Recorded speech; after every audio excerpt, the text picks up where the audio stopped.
Good afternoon, welcome to good health. సంతానలేమితో బాధపడుతున్నారా? Infertility సమస్యకు కారణాలేంటి? అలాగే ఐయుఐ, ఐవీఎఫ్, ఐసీఎస్ఐ సమస్యకు కారణాలేంటి? వీటికి ఎటువంటి చికిత్స అందుబాటులో ఉందో తెలియజేయడానికి మనతో పాటు ఫెర్టినరీ డాక్టర్ మృదుల గారు ఉన్నారు.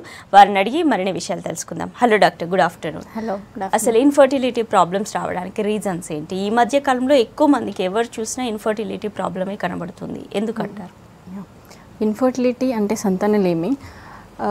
మనం ఒక కపుల్ ఇన్ఫర్టిలిటీ అనేది ఉంది అని చెప్పడానికి అట్లీస్ట్ ఒక 1 year వెయిట్ చేయాలండి. 1 year వాళ్ళు ఎటువంటి కాంట్రసెప్టివ్ మెథడ్స్ యూజ్ చేయట్లేదు అండ్ అయినా కూడా ప్రెగ్నెన్సీ రావట్లేదు, ప్రెగ్నెన్సీ కోసం ట్రై చేస్తున్నారు అంటే మనం అప్పుడు వాళ్ళకి ఇన్వెస్టిగేట్ చేసుకోవాల్సి ఉంటుంది. ఏం కారణాలు ఉన్నాయి వీళ్ళకి ఇన్ఫర్టిలిటీ రిలేటెడ్ అనేది ఒకసారి తరోగా ఇన్వెస్టిగేట్ చేసుకోవాల్సి ఉంటుంది. సో ఈ ఇన్ఫర్టిలిటీకి మేల్ అండ్ ఫీమేల్ రెండు ఉంటాయండి కారణాలు. మేల్స్లో వచ్చేసి సెమెన్ టెస్ట్ చేస్తాము, అందులో స్పర్మ్ అనాలిసిస్, స్పర్మ్ కౌంట్ ఎంత ఉంది, motility and morphology of sperms చూసుకోవాలి. అండ్ ఫీమేల్స్కి వచ్చేసి ట్యూబల్ ఫ్యాక్టర్స్ ఉండొచ్చు, తర్వాత ఓవ్యులేషన్ ప్రాబ్లం. ఓవ్యులేషన్ అంటే వాళ్ళకి ఎగ్ రిలీజ్ అవ్వడంలో ప్రాబ్లం ఉంటుంది. అండ్ యూట్రస్లో ఏమైనా ప్రాబ్లమ్స్ ఉన్నాయా, ఫైబ్రాయిడ్స్, ఎండోమెట్రియోసిస్, ఇలాంటి ప్రాబ్లమ్స్ ఏమైనా ఉన్నాయా, ఇవన్నీ చూసుకోవాల్సి ఉంటుందండి మేల్ అండ్ ఫీమేల్. అండ్ ఈ మధ్య కాలంలో ఇన్ఫర్టిలిటీ ఎక్కువ అవ్వడానికి రీజన్స్ వచ్చేసి మెయిన్గా ఈ లైఫ్ స్టైల్ మోడిఫికేషన్ అనుకోవచ్చు. So environmental pollution, life style modification and physical activity అనేది తగ్గిపోతుంది. ఏజ్ ఆఫ్ మ్యారేజ్ కూడా పోస్ట్పోన్ చేస్తూ లేట్ ఏజ్లో మ్యారేజ్ అవుతుంది. సో ఇవన్నీ రీజన్స్ అనుకోవచ్చు. ఓకే, పీసీఓడి ప్రాబ్లం కూడా ఎక్కువనే కనిపిస్తుంది ఈ మధ్య కాలంలో. అంటే పీసీఓడి ప్రాబ్లం అనేది పర్టిక్యులర్గా ఎవరికి వస్తుంది? అంటే ఏజ్ ఫ్యాక్టర్ ఏమైనా ఉంటుందా? పెళ్ళికి ముందు కూడా వచ్చే ఛాన్స్ ఉంటుందా? ఏజ్ ఫ్యాక్టర్ అంటూ ఎగ్జాక్ట్గా ఈ ఏజ్లో వస్తుంది అని చెప్పలేమండి, ఎవరికైనా రావచ్చు. బట్ మోస్ట్లీ ప్యూబర్టీ నుంచి స్టార్ట్ అవుతుంది. అంటే వన్స్ పీరియడ్స్ స్టార్ట్ అయ్యాయి ఫీమేల్స్లో అంటే అప్పటి నుంచి ఉండొచ్చు ప్రాబ్లం అనేది. అండ్ ఫస్ట్లో లేకున్నా మధ్యలో కూడా రావచ్చు, అంటే 20-25 ఏజ్, 30 ఏజ్, ఆ తర్వాత కూడా రావచ్చు. సో ఈ ఏజ్ వాళ్ళకి వస్తుంది అని ఏం చెప్పలేము. మనం రిప్రొడక్టివ్ లైఫ్లో ఎప్పుడైనా రావచ్చు.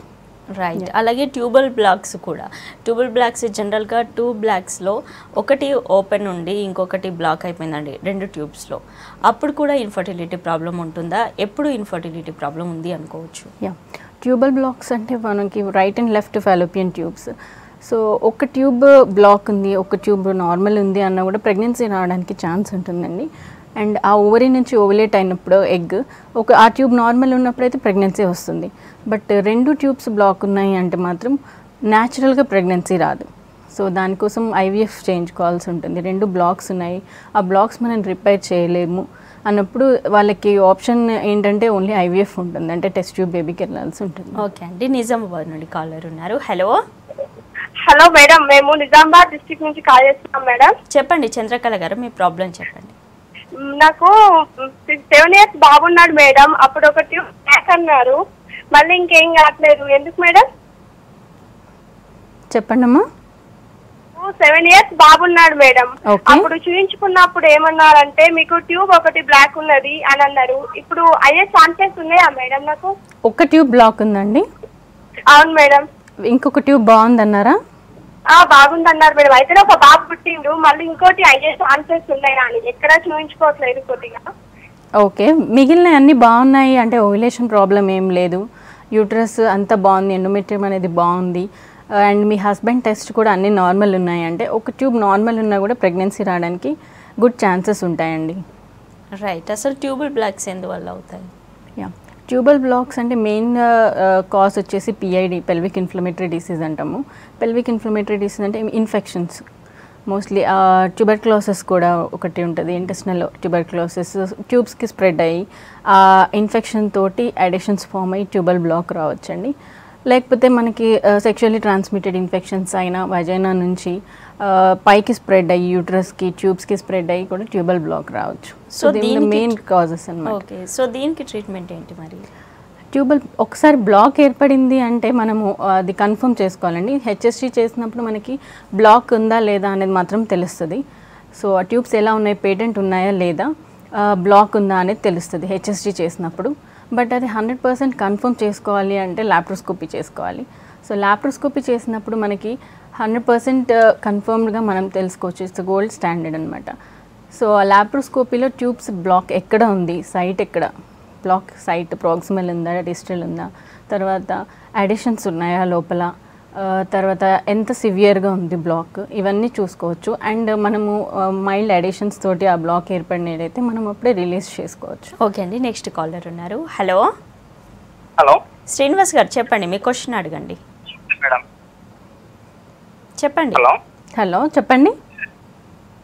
మా మిసెస్ వాళ్ళ సిస్టర్ మేడం. ఓకే నేను ఒక ఆర్ఎంపీ డాక్టర్ మాట్లాడుతాను మేడం, ప్రాక్టీషన్ అని. ఓకే అయితే మా మిసెస్ వాళ్ళ సిస్టర్కి వచ్చేసి యూట్రస్ వచ్చేసి 2 ఉన్నాయి మేడం.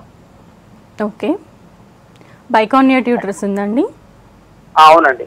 ఓకే అయితే రైట్ సైడ్ వచ్చేసి స్మాల్ ఉంది, లెఫ్ట్ సైడ్ వచ్చేసి బాగా పెద్ద ఉంది మేడం. హోల్ వచ్చేసి అది లెఫ్ట్ సైడ్ పెద్ద ఉంది, రైట్ సైడ్ స్మాల్ ఉంది, చిన్న ఉంది. ఓకే అది ఇంతకుముందు ఐవీఎఫ్ ప్లాన్ చేసినాం మేడం. ఐవీఎఫ్ ప్లాన్ చేస్తే కాలేదు, మళ్ళీ ఇప్పుడు ఐవీఎఫ్ కు ప్లాన్ చేస్తున్నాం అని చెప్పనుకుంటున్నాను. ఏమన్నా అయ్యే ఛాన్స్ ఉంటుందా మేడం దీంతో? ఓకే అంటే బైకానియట్ యూట్రస్ ఉంది అన్నారు.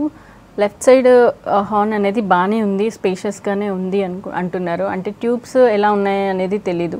అంటే ట్యూబ్ పేటెంట్ ఉందా రైట్ సైడ్, ఎలా ఉంది అనేది తెలీదు. అది ఒకసారి చూసుకోవాలి. But when you're planning for IVF tubes అవసరం లేదు, యూట్రస్ మాత్రం ఎండోమెట్రియం అనేది ఎలా ఉందని మనకి ఇంపార్టెంట్ అండి.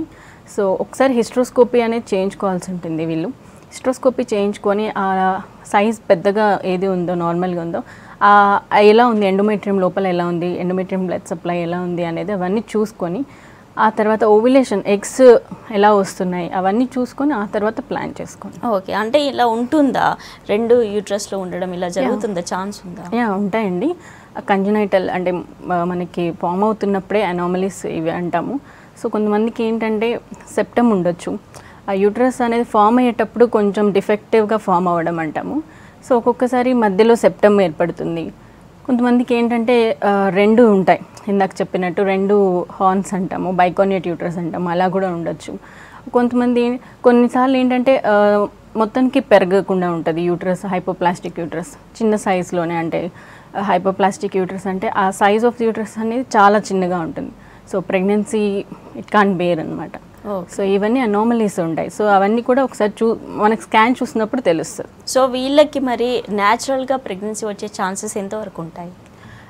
ఈ అనామలీస్ ఉన్నప్పుడు కూడా ప్రెగ్నెన్సీ రావడానికి ఛాన్స్ ఉంటుందండి, మొత్తంకి ఛాన్స్ ఉండదని చెప్పలేము. బట్ ఏంటంటే ఈ బైకానియట్ యూట్రస్ అయినా లేకపోతే సెప్టేట్ యూట్రస్ అయినా ఏంటంటే వన్స్ ప్రెగ్నెన్సీ వచ్చినాక వాళ్ళకి అబార్షన్స్ అయ్యే ఛాన్స్ ఎక్కువ ఉంటుంది. ఎందుకంటే స్పేస్ అనేది ఎక్కువ ఉండదు, దానివల్ల ఫస్ట్ ట్రైమిస్టర్లోనే అబార్షన్స్ అవ్వడము ఇవన్నీ ఎక్కువ చూస్తుంటాం. ఓకే అంటే అలాగే యూట్రస్లో చాలామందికి ఫైబ్రాయిడ్స్ ఉన్నాయని చెప్తుంటారు. అసలు ఫైబ్రాయిడ్స్ ఎందుకు అవుతాయి? ఫైబ్రాయిడ్స్ అనేది హార్మోనల్ ఇంబ్యాలెన్స్ వల్ల కూడా అవుతూ ఉండొచ్చు అండి. మెయిన్గా ప్రీ మెనోపాజ్ అంటే ఆల్మోస్ట్ ఇంకా మెనోపాజ్లోకి వెళ్ళే ముందు వాళ్ళకి ఎక్కువ చూస్తూ ఉంటాము ఫైబ్రాయిడ్స్ అనేవి. బట్ ఈ మధ్య కాలంలో ఏంటంటే వెరీ యంగ్ పేషెంట్స్లో కూడా చూస్తూ ఉన్నాము. సో మెయిన్గా హార్మోనల్ ఇంబ్యాలెన్స్, ఎక్కువ ఈస్ట్రోజన్ ఉండడము, ఎక్కువ ఈస్ట్రోజన్ వల్ల ఈ ఫైబ్రాయిడ్స్ అనేది ఫామ్ అవుతూ ఉంటాయి. సో ఈ ఫైబ్రాయిడ్స్ అనేది ఇన్ఫర్టిలిటీకి ఎలా రిలేటెడ్ అంటే సబ్మ్యూకోసల్ ఫైబ్రాయిడ్స్ అంటాము.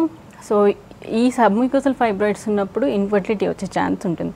ఎందుకంటే స్పర్మ్స్ వెళ్ళడానికి కానీ ఇంప్లాంటేషన్ అవ్వడానికి కానీ ప్రాబ్లం ఉంటుంది. సో ఈ సబ్మ్యూకోసల్ ఫైబ్రాయిడ్స్ ఉన్నప్పుడు ఫస్ట్ అది తీసుకున్నాక ప్రెగ్నెన్సీ ప్లాన్ చేసుకోవాలి. ఒకవేళ ప్రెగ్నెన్సీ వచ్చినా కూడా వీళ్ళకి అబార్షన్స్ అయ్యే ఛాన్స్ ఎక్కువ ఉంటుంది. సో ఈ సబ్మ్యూకోసల్ ఫైబ్రాయిడ్స్ ఉన్నప్పుడు మాత్రం ఫస్ట్ అది తీసుకున్నాక ప్రెగ్నెన్సీ ప్లాన్ చేసుకుంటే సక్సెస్ అయ్యే ఛాన్స్ ఎక్కువ ఉంటుంది. ఓకే అండి, కాశ్మీర్ నుండి కాలర్ ఉన్నారు. Hello hello madam. సురేష్ గారు చెప్పండి, మీ క్వశ్చన్ అడగండి, డాక్టర్ ఉన్నారు. సరే మేడం. చెప్పండి. హలో హలో మేడం, నమస్తే మేడం. నమస్తే చెప్పండి. మేడం మాకు మ్యారేజ్ 4 years అవుతుంది. ఓకే మాకు సంతానం లేదండి. ఓకే మాకు ఏమంటే టెస్ట్లు అవన్నీ చేయించాక మా భార్యకి ట్యూబ్స్ గిబ్స్ అన్ని సక్రమంగా ఉన్నాయి మేడం. మరి నాకైతే కణాలు మాత్రం 1% 3% దాకా ఉన్నది మేడం. 1% అది మళ్ళీ ట్రీట్మెంట్ కంటిన్యూ చేసుకున్నాం మేడం. చేసుకున్నాక 20% ఆడకి వెళ్ళింది మేడం. మరీ తగ్గడం పెట్టింది మేడం, 10 15 అలా. తగ్గిపోవడం జరిగిపోతుంది మేడం. మేడం దానికి కారణం ఏం చెప్పగలరా? కౌంట్ తక్కువ ఉందండి? అవును మేడం. ఓకే, ఫస్ట్ ఇనీషియల్గానే కౌంట్ తక్కువగా ఉంది. ఏం పని చేస్తారు మీరు? మేము పారామిలిటరీలో ఉంటాం మేడం, సిఆర్పిలో. పారామిలిటరీలో ఉంటారా? Okay okay. ఆల్కహాల్, స్మోకింగ్ ఇలాంటివి ఏమైనా ఉన్నాయండి మీకు? హ్యాబిట్స్ ఏం లేవు. Okay okay. సో కౌంట్ అనేది మీరు ట్రీట్మెంట్ తీసుకున్నా కూడా ఇంప్రూవ్ అవ్వట్లేదా? ఇంప్రూవ్ అవుతుంది, మళ్ళీ తగ్గిపోతుంది. Okay okay. హార్మోన్స్ టెస్ట్లు అవి ఏమైనా చేయించుకున్నారా మీరు? సెమిన్ అనాలిసిస్ తో హార్మోన్స్ మేడం చూసుకున్నాం మేడం, బాగానే ఉందని చెప్పారు. అన్ని హార్మోన్స్ నార్మల్ ఉన్నాయండి? Okay okay. సో ఆ కౌంట్ అనేది తక్కువ ఉంది, మొటిలిటీ తక్కువ ఉంది, ఇలాంటి ప్రాబ్లమ్స్కి అంటే మరీ తక్కువ కాకుండా నార్మల్ కంటే కొంచెం తక్కువగా ఉంది అంటే ఐఏ ప్రొసీజర్కి వెళ్తే బెటర్ అండి. అంటే కౌంట్ 10 to 15 మిలియన్స్ మధ్యలో ఉంది, మొటిలిటీ అనేది ఓకే 40% అలా ఉంది అంటే ఐయుఐకి వెళ్తే న్యాచురల్గా ట్రై చేయడం కంటే ఐయుఐ ప్రాసెస్కి వెళ్తే ఎక్కువ ఛాన్సెస్ ఆఫ్ సక్సెస్ ఉంటుంది. అండ్ అసలు కౌంట్ అనేది 1 million 2 millions ఉంది అండ్ మొటిలిటీ కూడా చాలా తక్కువ ఉంది అంటే they should go for IVF. So ఈ తక్కువ కౌంట్ ఉండడానికి కారణాలు అంటే చాలా ఉండొచ్చు అండి. ఇన్ఫెక్షన్స్ ఉండొచ్చు, ఏమైనా ట్రామా అంటే ఏదన్నా దెబ్బ తాకడము అట్లాంటివి ఏమైనా ఉండొచ్చు. సో ఆక్యుపేషన్ రిలేటెడ్ అంటే హీట్, రేడియేషన్ ఎఫెక్ట్స్ కూడా ఉండొచ్చు. సో ఇది పర్టికులర్ రీజన్ అని కరెక్ట్గా చెప్పలేము. అండ్ వేరే హార్మోనల్ అబ్నార్మాలిటీస్ కూడా ఉన్నాయా లేదా అని చూసుకోవాలి. ఓకే అండి. అసలు హార్మోన్ ఇన్బ్యాలెన్స్ ఎందువల్ల అవుతుంది? ఎక్కువగా ఫీమేల్స్కి ప్రాబ్లం ఉంటుంది ఎందుకు? హార్మోనల్ ఇంబ్యాలెన్స్ అంటే ఫీమేల్స్లో ఎందుకు అంటే ఎవ్రీ మంత్ హార్మోన్స్ అనేది చేంజ్ అవుతూ ఉంటాయి ఫీమేల్స్లో. సో మెన్స్ట్రువల్ సైకిల్ స్టార్ట్ అయినప్పటి నుంచి ఒక హార్మోన్ ఒకటి రేజ్ అవుతూ ఉండాలి, ఒకటి డిక్రీజ్ అవుతూ ఉండాలి. సో న్యాచురల్గానే హార్మోన్స్ అనేది పెరగడం తగ్గడం ఉంటుంది. సో అందుకని హార్మోనల్ ఇంబ్యాలెన్స్ అంటే ఎక్కడైనా బ్యాలెన్స్ తప్పడం అనేది సో ఎక్కువ ఉంటుందన్నమాట ఫీమేల్స్లో. అండ్ ఈ వెయిట్ ఎక్కువ గెయిన్ అవ్వడం, ఫిజికల్ యాక్టివిటీ తగ్గిపోయి వెయిట్ ఎక్కువ పుట్ ఆన్ అయిపోతే కూడా హార్మోనల్ ఇంబ్యాలెన్స్ వస్తుంది. అండ్ హైపోథైరాయిడిజం మనం టెస్ట్ చేసుకోకుండా ట్రీట్ చేసుకోకపోతే కూడా ఈ హార్మోనల్ ఇంబ్యాలెన్స్ అనేది వస్తుంది. ఓకే అండి. హైదరాబాద్ నుండి కాలర్ ఉన్నారు. హలో హలో గీత గారు, చెప్పండి మీ ప్రాబ్లం చెప్పండి. నాకు 5 years బేబీ ఉందండి, పాప ఉంది. ఓకే. ఇంకా మళ్ళీ ప్రెగ్నెన్సీ వచ్చిందండి, ఒక 1 year బ్యాక్ వచ్చింది.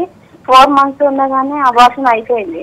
మళ్ళీ 1.5 years అయింది. ఇప్పుడు ఇంకా ప్రెగ్నెన్సీ కావట్లేదు. నాకు థైరాయిడ్ ఉంది, 125 ml టాబ్లెట్స్ వాడుతున్నాను. ఓకే అమ్మా. వేరే టెస్ట్ చేయించుకున్నారా మీరు? చేయించలేదండి.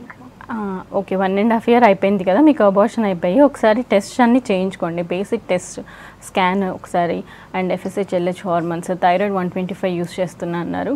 ఒకసారి TSH అంటే అది లెవెల్స్ అనేవి నార్మల్గా ఉన్నాయా లేదా, లేకపోతే డోస్ అడ్జస్ట్ చేసుకోవాలా అనేది ఒకసారి టెస్ట్ చేసుకోండి.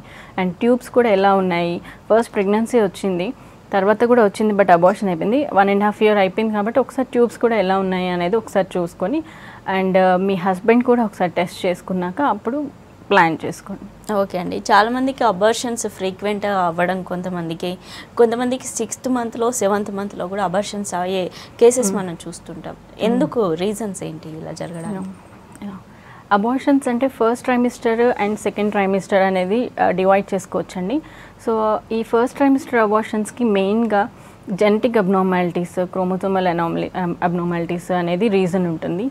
సో అట్లా ఫ్రీక్వెంట్గా రిపీటెడ్గా అవుతున్నాయి, more than 2 more than 3 అవుతున్నాయి అంటే ఒకసారి వైఫ్ అండ్ హస్బెండ్ క్యారియోటైపింగ్ చేయించుకోవాలి, క్రోమోసోమల్ స్టడీ. ఆ తర్వాత ఒకవేళ అబార్టస్ ఆ టిష్యూని కూడా ఒకసారి టెస్ట్ చేసుకుంటే తెలుస్తుంది మనకి ఆ క్రోమోసోమల్ స్టడీ కూడా. సో ఇది రీజన్ అని అప్పుడు పర్టికులర్గా చెప్పొస్తుంది. అండ్ ఇన్ఫెక్షన్స్ కూడా ఏమైనా ఉన్నాయా అనేది చూసుకొని అది ట్రీట్ చేసుకోవాలి. ఇందాక చెప్పినట్టు అనామలీస్ ఏమైనా ఉన్నాయా, యూట్రైన్ అనామలీస్, అది కూడా చూసుకోవాలి.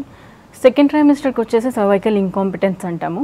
జెనెటిక్ అనేవి కొంచెం తక్కువ సెకండ్ ట్రైమిస్టర్లో కాజ్ వచ్చేసి. సో ఇంకాంపిటెన్స్ ఉందా, సర్విక్స్ లెంత్ ఎంత ఉంది అని ముందే మనం ఫస్ట్ ట్రైమిస్టర్లో చూసుకొని, సర్క్లాజ్ అంటే కుట్టు అంటాము, గర్భాశయంకి కుట్టు అంటాము. సో అది వేసేసుకుంటే ఈ సర్వైకల్ ఇంకాంపిటెన్స్ వల్ల వచ్చే అబార్షన్స్ అనేది తగ్గుతుంది. ఓకే. ఇందాక మీరు యూట్రస్ చిన్నగా ఉండే వాళ్ళు కూడా ఉంటారు అని అన్నారు. సో వీళ్ళకి ఎలాంటి ప్రాబ్లమ్స్ వస్తాయి అంటే వీళ్ళకి న్యాచురల్గా ప్రెగ్నెన్సీ వచ్చే ఛాన్సెస్ ఉండయా? యా, నార్మల్ కంటే కొంచెం చిన్నగా ఉంది, చిన్నగా యూట్రస్ సైజ్ ఉంది అంటే మనము హార్మోన్ రీప్లేస్మెంట్ థెరపీ అంటాము హెచ్ఆర్టీ. దాంతో మనం కొంచెం సైజ్ అనేది నార్మల్కి తీసుకురావచ్చు.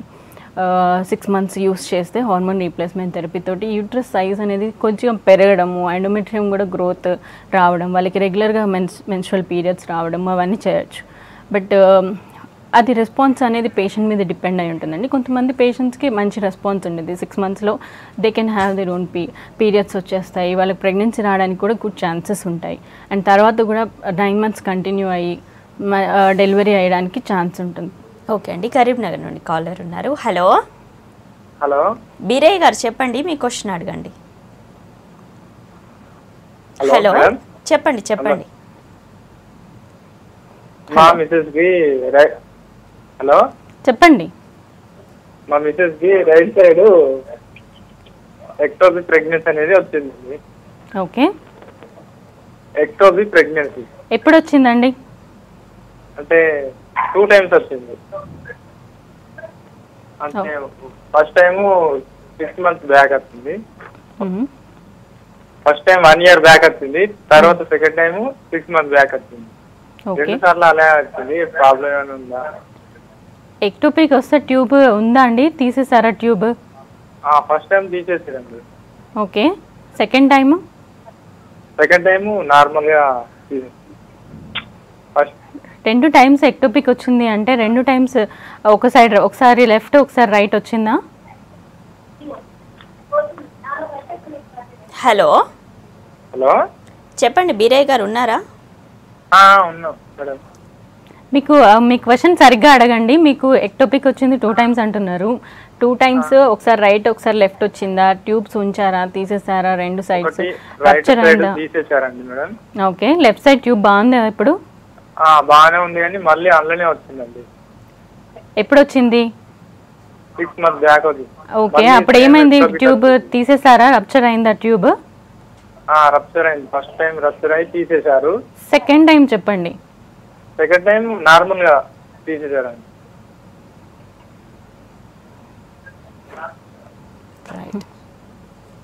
ఓకే, సో సెకండ్ టైం అనేది రప్చర్ అయిందా? సెకండ్ టైం కూడా ట్యూబ్ అనేది తీసేసారా? లేకపోతే స్పాంటేనియస్గా అబార్ట్ అవుతుంది, ట్యూబల్ అబార్షన్స్ అలా అయిపోయిందా?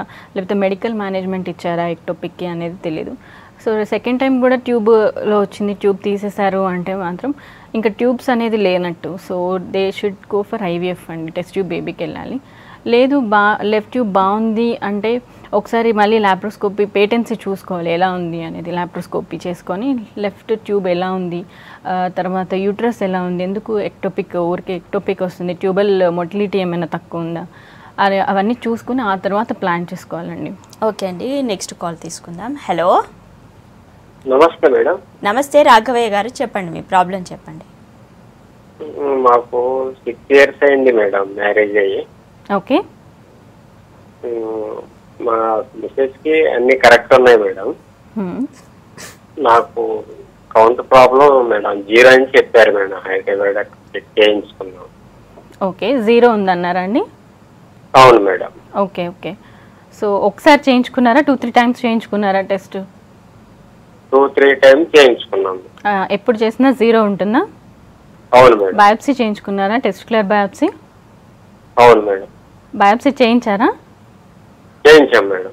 ఏమన్నారు బయాప్సీలో? అవన్నీ కరెక్ట్ గా ఉన్నాయి మేడం. కౌంట్ ఒకటి. బయాప్సీ అంటే ముక్క పరీక్ష లాగా చేశారా అండి మీకు ఏమైనా? చేయలేదు మేడం. ఓకే, ఫస్ట్ ఒకసారి బయాప్సీ అనేది చేయించుకోండి. బయాప్సీలో అసలు మీకు లోపల ప్రొడక్షన్ ఉందా లేదా, స్పర్మ్ సింథసిస్ ఉందా లేదా అనేది తెలుస్తుంది. అండ్ హార్మోన్స్ కూడా ఒకసారి చూసుకోండి, హార్మోనల్ ప్రాబ్లం ఏమైనా ఉందా అనేది. సో ఆ హార్మోన్స్ ఫస్ట్ చేసుకొని ఆ తర్వాత బయాప్సీ చేయించుకుంటే అప్పుడు లోపల సింథసిస్ అనేది ఉంది, బాగున్నాయి స్పర్మ్స్ అంటే ఆ స్పర్మ్స్ తోటి ఐవీఎఫ్ ఇక్సీ తోటి మనము టెస్ట్ ట్యూబ్ బేబీ చేసుకోవచ్చండి. లేదు అంటే అంత అఫోర్డ్ చేయలేము, అంత పెట్టలేము అంటే they can go for donor sperm, IUI donor sperm చేసుకోవచ్చు. ఓకే, అసలు ఐవీఎఫ్ ఎలాంటి సిచ్యువేషన్లో చేసుకోవాలి ట్రీట్మెంట్? ఐవీఎఫ్ అనేది సివియర్ మెయిల్ ఇన్ఫర్టిలిటీ ఉందంటే చాలా తక్కువ కౌంట్ ఇందాక చెప్పినట్టు. కౌంట్ అనేది కొంతమందికి నిల్ కూడా ఉంటుంది, ఇప్పుడు చెప్పినట్టు 0 కౌంట్ అన్నారు. సో అలాంటి వాళ్ళకి ఒకసారి బయాప్సీ చేసి వాళ్ళకి ఉంది స్పర్మ్ ప్రొడక్షన్ అంటే వాళ్ళ స్పర్మ్ తోటి they can go for IVF ICSI అంటే ఇంట్రాసైటోప్లాస్మిక్ స్పర్మ్ ఇంజెక్షన్ అంటాము. సో ఆ స్పర్మ్ తీసుకొని ఓవంకి డైరెక్ట్గా ఇంజెక్ట్ చేస్తాము. ఎంబ్రియో ఫామ్ చేసి ఉమెన్ యూట్రస్లో పెట్టేస్తాము. సో అది ఐవీఎఫ్ ఇక్సీ ప్రొసీజర్ అండి. సో ఆ సివియర్ మేల్ ఇన్ఫర్టిలిటీ ఉన్నప్పుడు ఐవీఎఫ్కి వెళ్తాము. అండ్ బయోలెటరల్ ట్యూబల్ బ్లాక్ ఉన్నప్పుడు 2 ట్యూబ్స్లో బ్లాక్ ఉంది అన్నప్పుడు కూడా టెస్ట్ ట్యూబ్ బేబీకి వెళ్ళాల్సి ఉంటుంది ఐవీఎఫ్కి. అండ్ ఉమెన్లో కూడా ఏజ్ అడ్వాన్స్డ్ ఉంది, పూర్ ఓవేరియన్ రిజర్వ్ అంటే ఎగ్స్ అనేది చాలా తక్కువ ఉన్నాయి అన్నప్పుడు కూడా మనము ఐవీఎఫ్కి వెళ్తే బెటర్. సో సైకిల్స్ అనేది వేస్ట్ చేసి ఇంకా ఓమ్ రిజర్వ్ అనేది ఇంకా తగ్గిపోతుంది కాబట్టి ఐవీఎఫ్కి వెళ్తే బెటర్. ఓకే అండి, నెక్స్ట్ కాల్ తీసుకుందాం. హలో హలో, సంధ్య గారు చెప్పండి, మీ క్వశ్చన్ అడగండి. నా మ్యారేజ్ అయ్యి సంవత్సరం అవుతుంది. ఓకే, నాది ఇప్పుడు November 24th నా డేట్ నా ప్రెగ్నెన్సీ. November 24th. ఓకే, నా గర్భసంచి నేను హాస్పిటల్లో చూపించుకుంటే గర్భసంచి పట్లుంది అని చెప్పారు. ఇప్పుడు ప్రెగ్నెంట్ అమ్మా మీరు? అవును, ప్రెగ్నెంట్. ఓకే, ఎన్ని నెలలు ఇప్పుడు మీకు? ఇప్పుడు 6 months నడుస్తున్నాయి. ఓకే, 3.5 ఉన్నది నాది గర్భసంచిది. అది ఓకే అమ్మా. ఓకే, కుట్లు వేసుకోక తప్పది అని చెప్తే నేను అంటే నా హస్బెండ్ లేడు, ఫారెన్ వెళ్ళిపోయిన అనేసి నేను కుట్లు వేసుకోలేదు. దానివల్ల ఏమైనా ప్రాబ్లమ్స్ ఉన్నాయా? మరి నార్మలే ఉన్నది అని నాకు నేను హాస్పిటల్లో పనిచేసిన నాకు సైజ్ సరిపోతుంది అనేసి నేను కుట్లు వేసుకోలేను. ఓకే, ఇంతకు ముందు అబార్షన్స్ ఏమైనా ఉన్నాయా మీకు? ఏం లేదు, ఇదే ఫస్ట్ టైమా? ఓకే, 3.5 centimeters ఉంది అంటున్నారు సర్వైకల్ లెంత్. ఒకటి సర్వైకల్ లెంత్ ఒకటి కాకుండా ఏమైనా ఇంటర్నల్ లాస్, ఏమైనా ఓపెన్ ఉందా, ఫనలింగ్ ఉందా ఏమైనా అనేది చూసుకోవాలండి స్కాన్లో. అది చూసుకున్నాక ఇప్పుడు ఆల్రెడీ 6 months కాబట్టి ఒకవేళ అలాంటిది ఏమైనా ఉంది అంటే ముందే వేసుకోవాల్సి ఉంటుంది. సర్క్లాజ్ అనేది 20 weeks లోపు అట్లా వేసుకోవాల్సి ఉంటుంది. సో ఇప్పుడు అది ఏం లేదు, 3.5 centimeters లెంత్ బాగుంది, ఫనలింగ్ అండ్ ఇంటర్నల్ లాస్ క్లోజ్డ్ ఉంది అంటే అవసరం లేదు. మోస్ట్లీ సర్క్లాజ్ అనేది అవసరం లేకపోవచ్చు. ఓకే అండి, అసలు ఐవీఎఫ్ సక్సెస్ రేట్ ఎలా ఉంటుంది, ఎంతవరకు సక్సెస్ అవ్వచ్చు? ఐవీఎఫ్కి 55 to 60% ఆఫ్ సక్సెస్ రేట్స్ ఉంటుందండి ఫస్ట్ సైకిల్లో. సో మనము ఎంబ్రియో అనేది ఫామ్ చేస్తాము, sperm and good quality ovum తోటి గుడ్ క్వాలిటీ ఎంబ్రియోస్ని ట్రాన్స్ఫర్ చేస్తాము. బట్ అది ఇంప్లాంటేషన్ అనేది it's not in our hands. So అది ఓన్లీ 55 to 60% సక్సెస్ ఉంటుంది. ఓకే, అసలు ఫెయిల్యూర్స్ ఎక్కువ కదా, సో ఎన్ని టైమ్స్ ట్రై చేయొచ్చు? ఎన్ని టైమ్స్ అయినా అనేది ఏం లేదు. సో వన్స్ అవి ఎంబ్రియోస్ ఫామ్ చేసుకున్నాక, ఫ్రీజ్ చేసుకున్నాక మనము ఈ ఒక సైకిల్లో చేసుకుంటాము. ఫెయిల్ అయితే నెక్స్ట్ సైకిల్లో చేసుకోవచ్చు. సో మ్యాక్సిమం ఇన్ని టైమ్స్ అని ఏం పెట్టుకోలేదు, ఉండదు. సో మనం చేసుకోవచ్చు ఎన్ని టైమ్స్ అయినా. బట్ ఫెయిల్ అవుతున్నప్పుడు మాత్రం ఎందుకు ఫెయిల్ అవుతుంది అనేది మనం మళ్ళీ రివ్యూ చేసుకోవాలి. ఎక్కడ ప్రాబ్లం ఉంది అనేది చూసుకొని 2 times ఫెయిల్ అయింది అంటే మళ్ళీ ఒకసారి రివ్యూ చూసుకొని ప్రాబ్లం ఏంటి అనేది, ఏమైనా ఎంబ్రియో జెనెటిక్ స్టడీ చేసుకోవాలా, pre implantation genetic screening, pre implantation genetic diagnosis అంటాము. సో ఆ టెస్ట్ చూసుకొని ఎండోమెట్రియల్ రిసెప్టార్స్ కోసం ఇప్పుడు కొత్తగా ఒక టెస్ట్ ఉంది. సో అది కూడా చూసుకొని ఆ తర్వాత చేసుకోవాలండి. ఓకే అండి, యూట్రస్లో ప్రాబ్లమ్స్ ఉన్నా అలాగే ట్యూబల్ బ్లాక్స్ ఉన్నా కూడా వాళ్ళకి ఐవీఎఫ్ బెటర్ అంటున్నారు. థ్యాంక్ యూ సో మచ్ అండి. ఇది ఇవాల్టి good health. Keep watching V6 News.